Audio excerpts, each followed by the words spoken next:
Good morning, everybody. How are we doing today? Got another little talk here, and this is going to be a good one. This is something that, the Lord, He showed this to me years ago, and I've shared it with other people and people close to me, but it's time to bring it public in a more complete way, so people can truly understand it straight out of the Bible. And so today we're going to talk about special people. There's a group of people on this planet right now, and they've gotten a lot of attention in the last decade, and understandably so. But a lot of the attention they've received is negative. A lot of it's been positive, but there's also been that aspect of negativity to it. And unfortunately, some of the most vocal negative people about this special group of people to God are the ones that call themselves Christians. And so I'm going to be reading today from the book of Isaiah. I'm going to read a prophecy, actually, that was given about Jesus. But within that prophecy for Jesus, there's this special group of people that are mentioned. A group of people that have been marginalized since the beginning of time to a certain degree. Relegated to high court service and just basically a role of servitude throughout history. And then in this modern time, they've been marginalized and looked at as disgusting in a certain light, because there are aspects of this perverse world that have perverted everyone. And the perversion of that particular group of people has made a whole bunch of other people feel justified in hating them, but they're wrong. And it's not right. And we're going to ferret that out right now this morning. And it shouldn't really be difficult for people to accept. It's something that's pretty clear, and let's get into it. So we're going to start with Isaiah chapter 56. I'm going to start on verse 1. Thus saith the Lord, keep ye judgment, and do justice, for my salvation is near to come, and my righteousness to be revealed. Now that's a prophecy and a foretelling of Jesus right there. It's God the Father speaking of the Lord, who is his salvation and is near to come. And the righteousness of God is going to be truly revealed. Verse 2. Blessed is the man that does this, and the Son of Man that lays hold on it. That's Jesus, that Son of Man. That keeps the Sabbath from polluting it, and keeps his hand from doing any evil. That was Jesus. While he walked this earth, he was the Lord of the Sabbath. He literally referenced it that way. He took hold of the Sabbath. He stopped it from being polluted through perverse rituals that were made up by the temple leaders. And he himself, his hand, never did evil. Not once. And that's why he was that perfect, spotless sacrifice. Verse 3. Neither let the son of the stranger that has joined himself to the Lord. Those are people to come. Non-Hebrew people that the Lord is giving his salvation to. Neither let the son of the stranger that has joined himself to the Lord speak, saying, the Lord has utterly separated me from his people. Neither let the eunuch say, behold, I am a dry tree. So he's talking to two kinds of people. Just everyday, regular old people who have found themselves joy in the Lord and will join themselves to Jesus. He's saying, now you know you are not separated from my people. You're all my people. But then he speaks specifically to the eunuch. Behold, that eunuch says that I'm a dry tree, but he's not. It says, neither let the eunuch say, behold, I am a dry tree. Because he had been a dry tree, and that's how the eunuch had felt. But it's not to be that way any longer. For verse 4, for thus saith the Lord unto the eunuchs that keep my Sabbaths, and choose the things that please me, and take hold of my covenant, even unto them, the eunuch, will I give in mine house. Now listen to this. And within my walls a place and a name better than of sons and of daughters. The regular people on this earth are called the sons and the daughters of God, and they'll be seen as better. I will give them an everlasting name that shall not be cut off. So hear that. So that word eunuch in the Hebrew tongue is saris, and it is not bound to a physical castration of a male. It's actually more of a metaphorical term. It's someone who is bound to a certain role of service based on their physical nature. They have what you might call a castrated desire for the opposite sex, which Jesus will back up wholeheartedly in Matthew 19. So let's just read through that one more time again real quick under that light. That the eunuch is a special person who's not bound to the same feelings for the opposite sex as everyone else. And let's just see how God feels about them again. Let's just hear that. Verse 3 we'll start on. Neither let the son of the stranger that has joined himself to the Lord speak, saying, the Lord has utterly separated me from his people. Neither let the eunuch say, behold, I am a dry tree. Some might say, incapable of producing children, or just don't have the desire to. For thus saith the Lord unto the eunuchs that keep my Sabbaths, and choose the things that please me, and take hold of my covenant. For thus saith the Lord unto the eunuchs that, even unto them will I give in mine house, and within mine walls a place and a name better than of sons and of daughters. I will give them an everlasting name that shall not be cut off. That's what's going on right now in this modern world, and people are rebelling against it. So we're going to go here to Matthew chapter 19. We're going to start on verse 12. Actually, we're going to start a little bit before that. And so I'll preface this, Jesus is talking specifically now to the disciples. He's talking about marriage and things that involve the idea of marriage. And he's going to speak specifically to those eunuchs, as well as regular people. I shouldn't say regular, but just the majority of people, because there's a smaller number of those special people to God.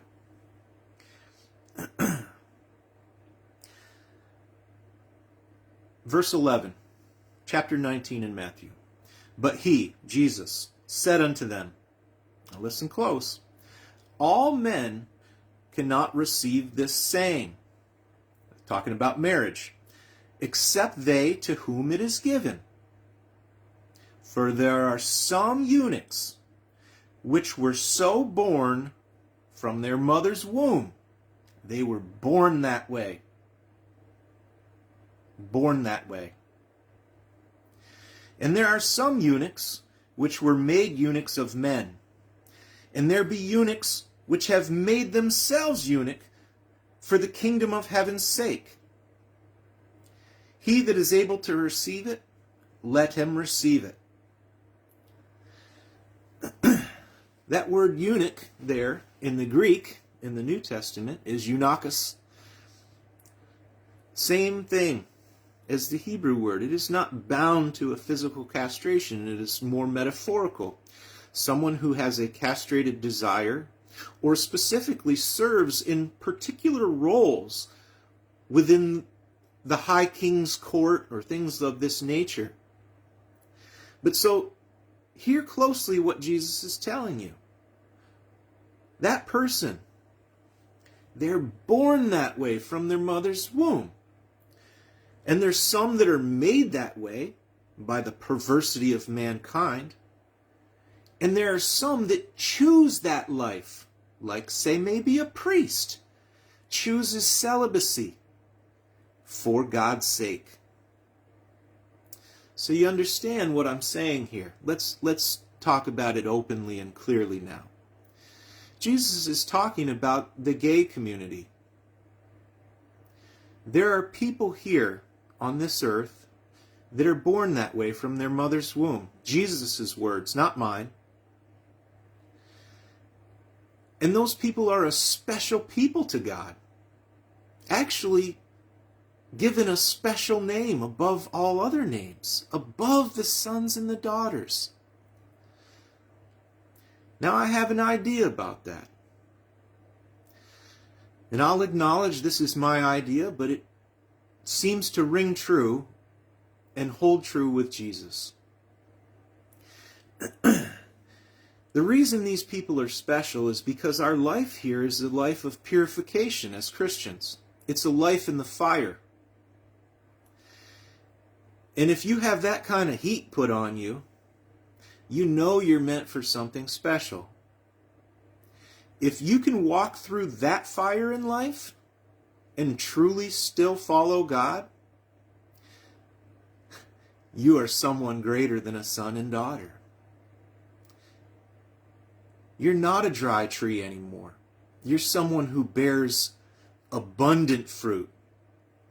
Someone capable of sharing a love that's not bound to a flesh lust. Sharing maybe what some might call the true love of Jesus, the love of action, the love of mankind in general. So I want to call to all my non-Christians and Christians alike, specifically to the non-Christian who's been made to believe a perverse lie that gay people aren't born that way from the womb, and that they would choose that life of affliction for themselves. Think about that. That's not what's going on here. And Jesus spoke to it specifically. And Isaiah prophesied that Jesus would speak to it. These people are a special people. But guess what? They're still bound to this earth and this sinful nature like all of us are. And they're going to have to overcome. Now they have a special challenge in front of them. But just like we talked about yesterday, that's the beginning of discipleship. You have to bear your cross. Well, that's their cross to bear. They're born into a world a little bit different than the masses. And that's a tough fight, but it's a fight they can win with the Lord on their side. So now I'm going to just talk a little bit about, some of the things I think these people can do to overcome. You have to understand who you are. It's a cross, and you're going to have to bear it. But God is the same yesterday as He is today, and as He will be tomorrow. I want you to hear this, and don't take offense. The act of sex between a man and a man is disgusting to God. It's a perverse act that's not righteous. And these people who were born in such a way as to be called a eunuch from their mother's womb, it is my personal belief, my opinion, that their sexual desire, which is not the same as another person's, has been made perverse by the world. They've been made to think that in order for them to feel equal to other people, that they should engage in sodomy. But that's just not true. You have to keep the Lord's Sabbaths. You have to follow His commandments. I know that seems tough. It doesn't mean you can't love a person. It doesn't mean you can't be affectionate towards a person. But if you're one of these special people, one of God's chosen special vessels on this planet, you can't take part in the perversity of this world. God tells you specifically He didn't make man to lie with a man in that way. That's your cross you're going to have to bear. We all have a cross to bear. It's just what we have to do. It's not profitable to try to argue with the Lord about it. I can promise you that. The most profitable thing you can do if you find yourself being one of these people, follow the Lord's will in your life. It'll work out. You're going to feel some fire because there's no growth without fire. You can't be purged from impurity without fire. But now let me just shift here. And let's shift on to the Christian. If you found yourself being a person that is writing off someone who says they're gay, you don't know the Lord. You don't know. Get in the Word. Study what He has to say. Those people have a special burden on this planet. A burden that most of us we couldn't get through it. And that's why God will give them a name greater than sons and daughters. Because anyone who overcomes that burden and bears that cross, that's heavy. They've carried a weight. Know this. God loves those people. He loves us all, but He has special people. Just like John, the disciple whom He loved. He loves these people. The eunuch are a special people to God. And they take on the perversity of this wicked satanic world. And they bear that weight that a lot of us don't have to bear. Nowhere in God's Word does it say the sin of sodomy is greater than other sins. However, in Proverbs, it does list 7 specific sins that God views as more evil and wicked than any other sin. Being gay is not one of them. That's not the Lord. So please, Christians, let's learn of the Lord.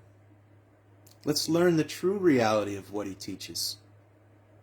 Non-Christians, don't let what you've heard some silly man say take you away from God. He's calling to you in this special time. This is a special generation. That's why in this generation, even here on earth, in some ways, there's families being made. There's children being raised up to God. Under the weight of that cross. Let's not make that sacrifice in vain. These people add to the glory of God just like anybody else. Anyone who's willing to submit to God's authority, you win.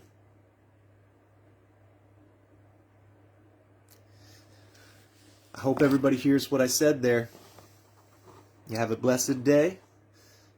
Learn to love people.